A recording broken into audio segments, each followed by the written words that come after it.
All right, ladies and gentlemen, we are here for the most important debate of 2020. For years, we have asked the question, who directed Poltergeist? Was it Tobe Hooper, as the film is credited, or was it Steven Spielberg, hot off of Raiders of the Lost Ark and E.T. the Extraterrestrial? We are here with two opposing viewpoints on this issue. My name is Liz Ryan. I will be arguing in favor of Tobe Hooper directing Poltergeist, and I would like to thank Eric for agreeing to debate this with me, although he did not agree to my first proposal, which was a street brawl. Thank you, Liz, for that nice introduction. I'm Eric Stern. I'm going to be arguing the side that Steven Spielberg was the auteur and director of Poltergeist. And I'm going to start asking the questions now. Mr. Stern. Spielberg's fingerprints can be seen on other movies he produced around the same time period, such as Gremlins, The Goonies, and Back to the Future. Do you believe he directed those as well? No, Spielberg didn't direct Gremlins, The Goonies, or Back to the Future. And there's a lot different about those situations. For one, there was never any controversy around those films when they were being shot. That is not the case with Poltergeist. I mean, there were murmurs on set when Poltergeist was being filmed that Spielberg was actually the one calling the shots most of the time. That was not the case, as far as I'm aware, with Gremlins, The Goonies, or Back to the Future. The directors of those films were more established at the time that they were doing them in the Hollywood system. Joe Dante, Richard Donner, Robert Zemeckis. And their fingerprints are clearly visible on those movies. They also went on to do a lot after those films were directed. With respect to Tobe Hooper, the best film that Tobe Hooper ever directed was Texas Chainsaw Massacre, which started his career. I don't see any of those fingerprints, and I'm sure you'll disagree, on this film. I just don't see it. Well, let me interrupt, as the first question for you is actually that question. Spielberg has a distinctive visual style that some have seen in Poltergeist. Can you tell me where you see Tobe Hooper's visual style? Well, I think the first most obvious example is going to be the face ripping scene. That is something that is an extremely Tobe Hooper moment. And actually, according to depositions and court interviews with Craig Reardon and Michael McCracken, Tobe was the one who approached him, like, how do we do this effect? Because they were the makeup people. I also see the framing of the tree and even the framing of certain shots of the actors to be very in line with Tobe Hooper. But the one that really sticks out to me is the scene where Jo Beth Williams slides into the pool and finds herself surrounded with skeletons.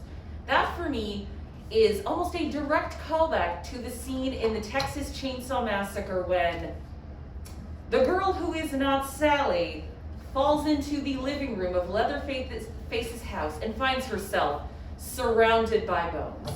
See, to me, that scene is a callback to the scene in Raiders of the Lost Ark, where Marion finds herself in the tomb down in the remnants of that pyramid where they find the Ark, and all the bodies are springing out at her. To me, I see Spielberg all over that scene. It's too clean.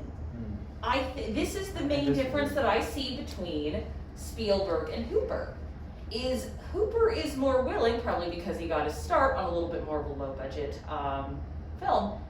He's willing to get more dirty. He's willing to get more gross, which Poltergeist gets gross, which is not something that you see a lot from Steven Spielberg. He has a few moments of it in the Indiana Jones films, but overall, not as much. Since we're talking about Indiana Jones, let me ask you the next question. The arrangement on Poltergeist was kind of a reverse of what Spielberg had with George Lucas on Raiders of the Lost Ark. Do you think that George Lucas directed or co-directed Raiders?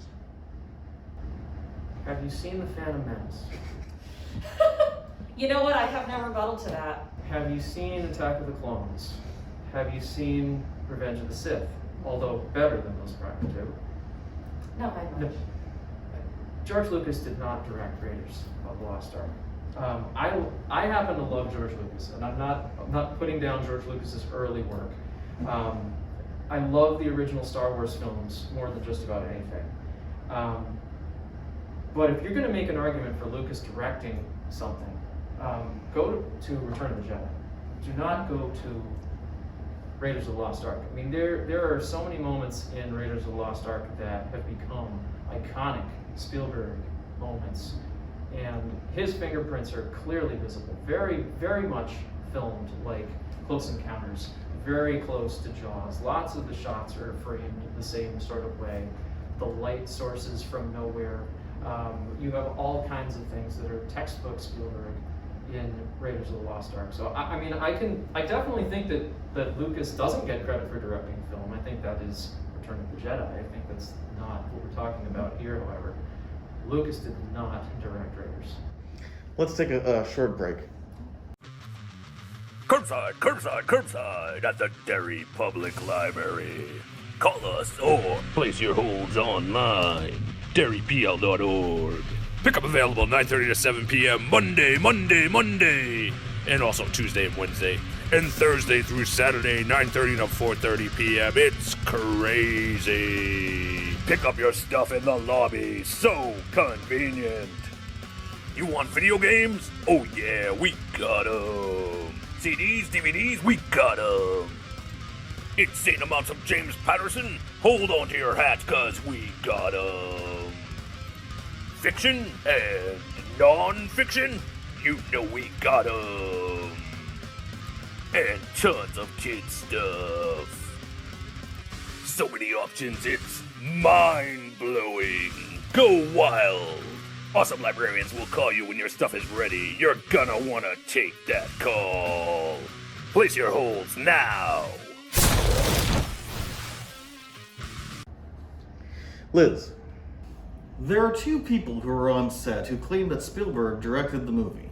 Assistant cameraman and future director John Leonetti, as well as actress Zelda Rubinstein. Why do you think they said that if it wasn't true?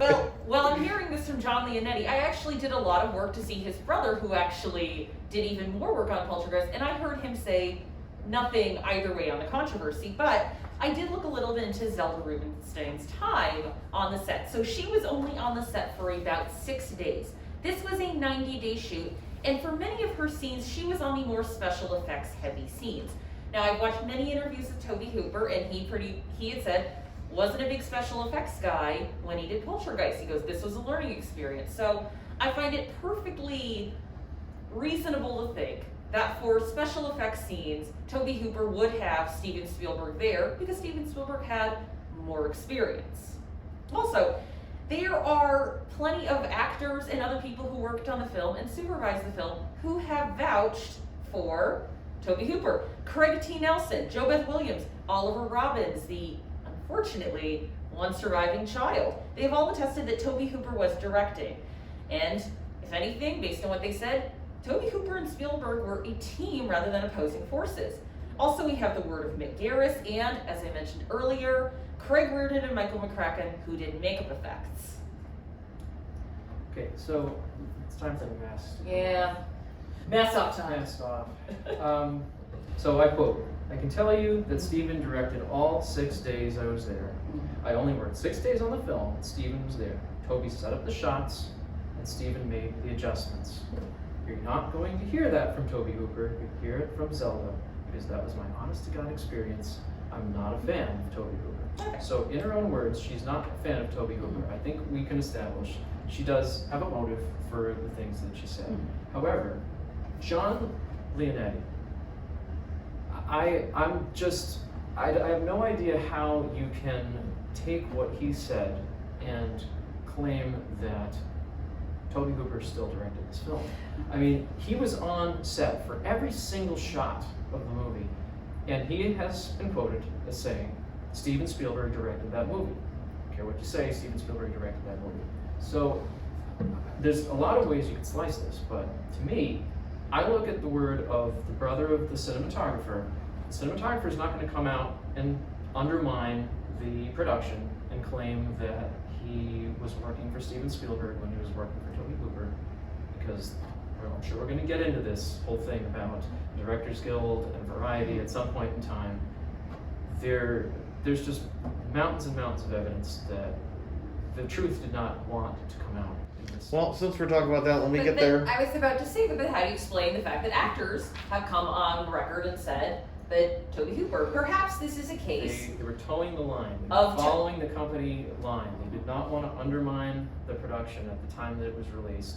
And now, I mean, again, with respect to Tobe Hooper, he's passed away. He cannot defend himself at this point in time, and I you know, it's not a nice thing That's to come out very and say. interesting that you said now, because director Scott Derrickson tweeted on September 3rd, 2019, quote, "Just randomly met Craig T. Nelson and we talked Poltergeist for 20 minutes. He debunked the rumor that Spielberg directed it, said that it was a solid mix of the two, and that Spielberg was often not there. Also, the entire joint smoking scene was all improvisation," which I think is a nice little anecdote in many ways. But still, why would Craig T. Nelson, not even saying this publicly in an interview, but hanging out with a fellow director, which they could have been speaking privately, why would he back up this supposed lie that Tobe Hooper directed Poltergeist? Again, because that is what is officially on record.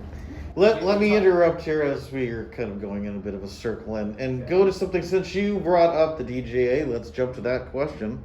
The DGA launched a full investigation into who deserved credit, and they decided it was Tobe Hooper. So can you speak to why you think the DGA was either unable or unwilling to unearth the truth? They were unwilling to. They could have. I think that at the time, Spielberg was the undisputed king of Hollywood, the guy who was coming off of the summer of Raiders. He was embarking on the summer of E.T. and Poltergeist. He was the man, and they did not want to do anything to tarnish that reputation or that image. I mean, Spielberg doesn't need Poltergeist to his credit. He doesn't need it to be a part of his filmography.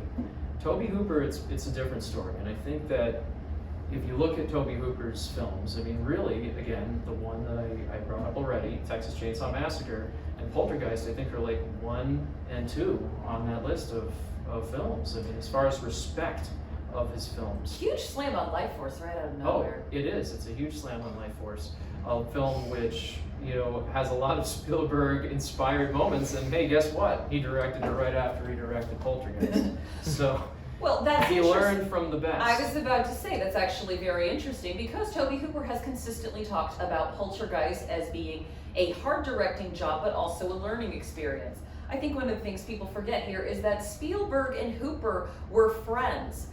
Spielberg asked Hooper to direct Poltergeist because he admired Texas Chainsaw Massacre. Yes, he did. This isn't someone hiring a patsy to do a job for him. This is someone saying, "I believe you can tell my story." It's just someone doing a favor to a friend. Yeah, exactly. All right, You interpret that 2 different ways. we'll come back in 1 minute. He began life as nothing more than a tiny bookworm living in a Hardy Boys book in a library in New Hampshire. After being exposed to massive amounts of laser light and radon, he transformed into the monstrous, massive beast, Booktilicus.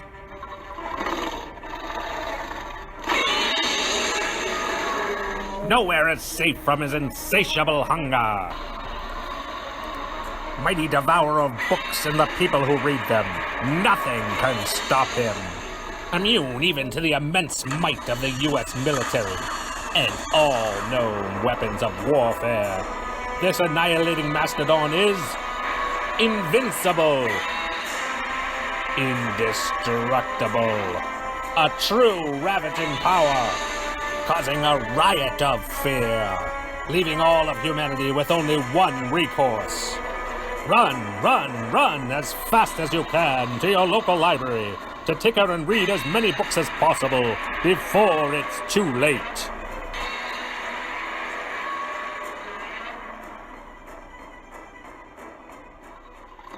All right, and we're back. Liz, Jerry Goldsmith has claimed he worked exclusively with Steven Spielberg in post. If Spielberg ended up taking over the movie after filming, do you believe he should get co-credit for directing?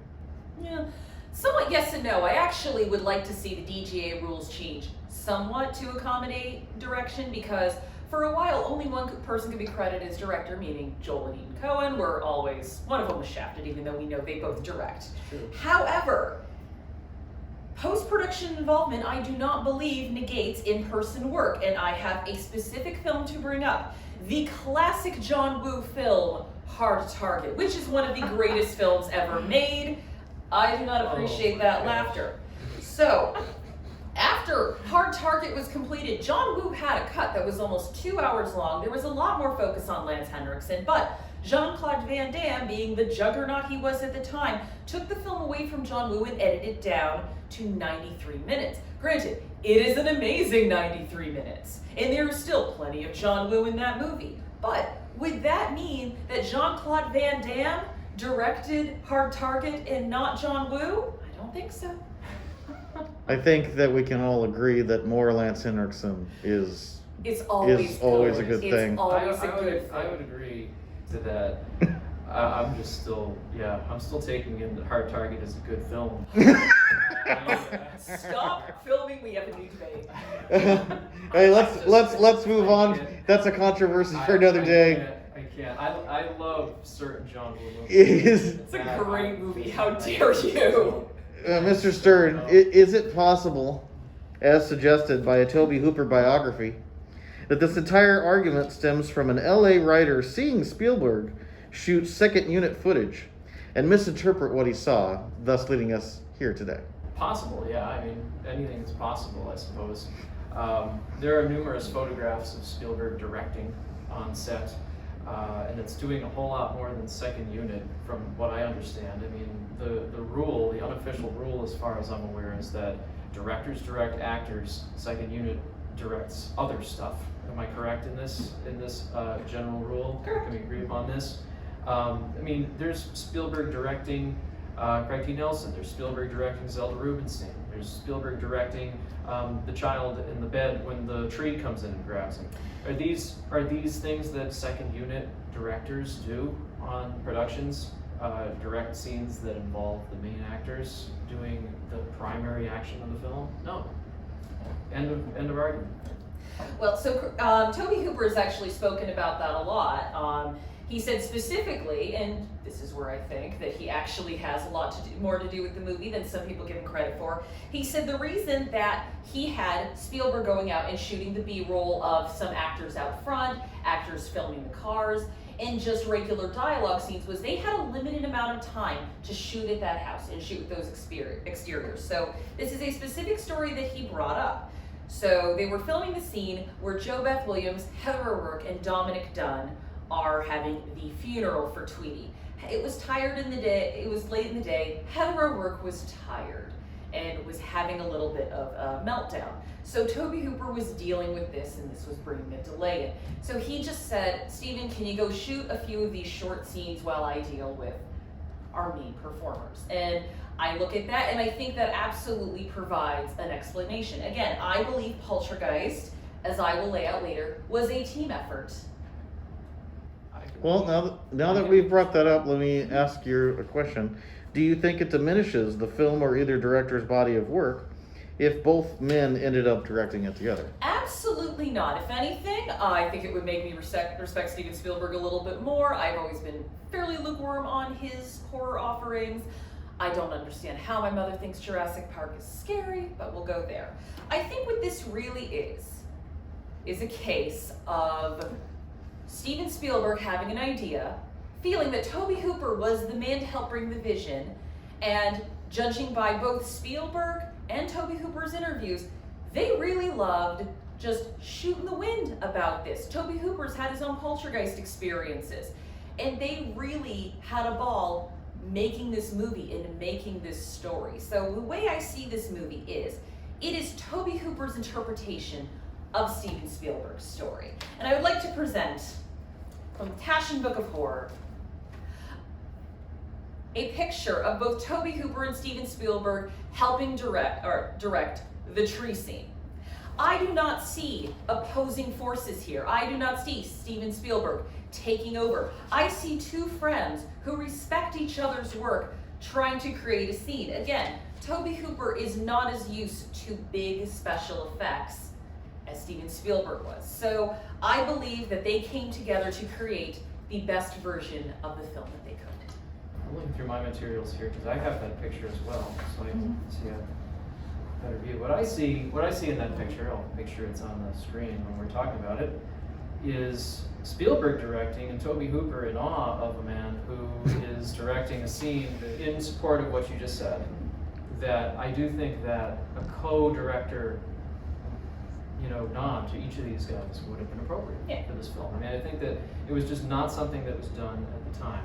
I think what we're kind of parsing out is not necessarily co-directing. I think it's who directed it more. I think you see more Tobe Hooper, I see more Steven Spielberg. I believe this is like the things that come out, the internet fads that come out every now and a while. Is the dress blue or is the dress gold? Do you hear Yanny or do you hear Laurel?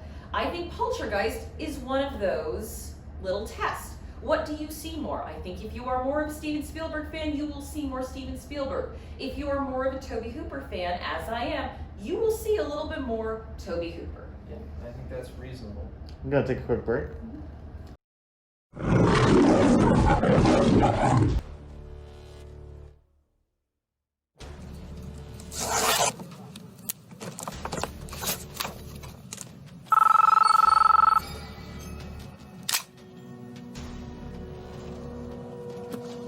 Hello? Yes, hi, this is Mr. Ray from the Derry Public Library. You left us a message. I'm just calling you back. Morpheus. No, this is Mr. Ray. Were you calling to come for a visit to the library? Who's coming for me? No, no one's coming for you, sir. You can come to the library by appointment to choose materials, or you can use the computers, or... What, right now? I do have time available right now if you'd like to come in. How? So you come to the door and you check in, and we're asking everybody just to wear a mask and just kind of keep social distance from other people in the library. Okay. Okay, thank you. We'll see you soon.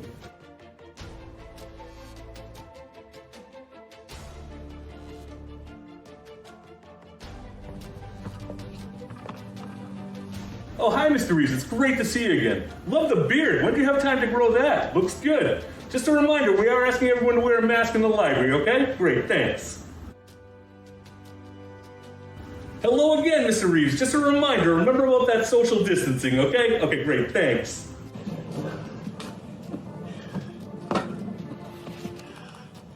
All right, thanks for coming in, Mr. Reeves. It was great to see you. Next time, if you want, you can just leave that book over in the cart. We'd like to just double check, make sure everything gets put back where it belongs, all right? Have a great day. We'll see you again soon. Bye now.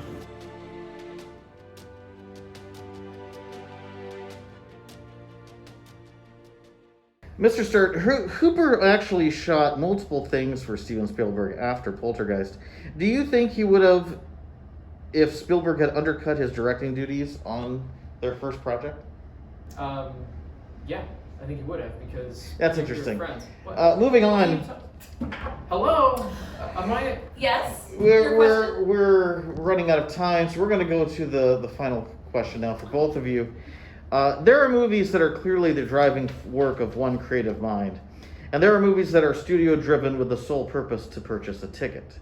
When a film is truly collaborative, does the term director have as much meaning as we've historically given it? I believe it still does, but I think the ultimate problem lies in the DGA, where they feel that only one person can truly be credited, whereas if anyone who has worked on a set knows that film is a collaborative effort. So I think the better thing that we could do is just say, hey, have co-directors, and we maybe could have solved this whole problem, and this whole cockamamie conspiracy would not still be floating around. Well, that's what would have happened at the time, I think, without any question. It would have been co-director credit.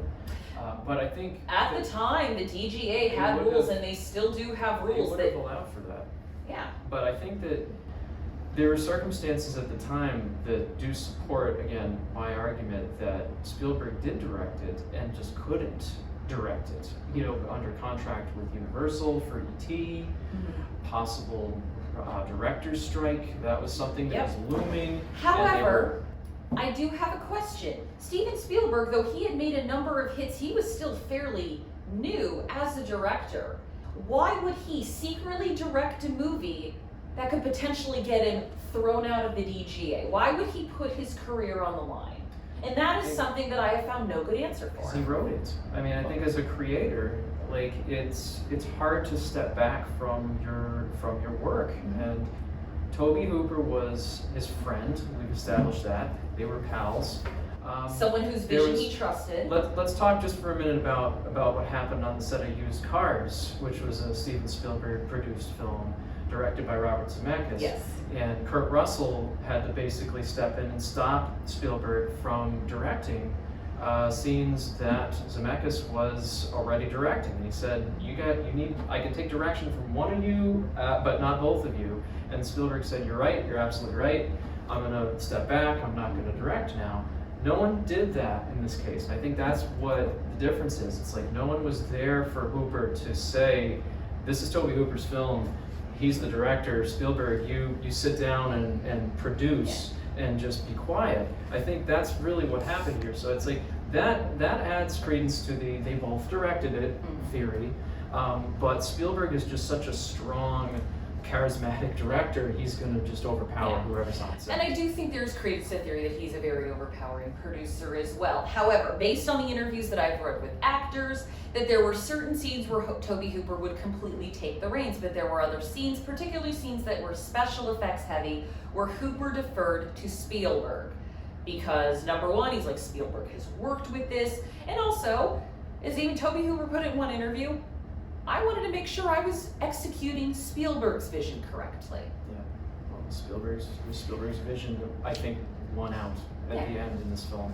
But potentially that is what they both wanted. Maybe. Well, we've run out of time. I'd like to thank you both for the debate. Do you have anything else to say? After everything that's happened today, I think there's one thing we can truly agree upon. Both Tobe Hooper and Steven Spielberg are very accomplished creatives. And Poltergeist should have been a one and done because the sequels are terrible. Agreed. Wholeheartedly.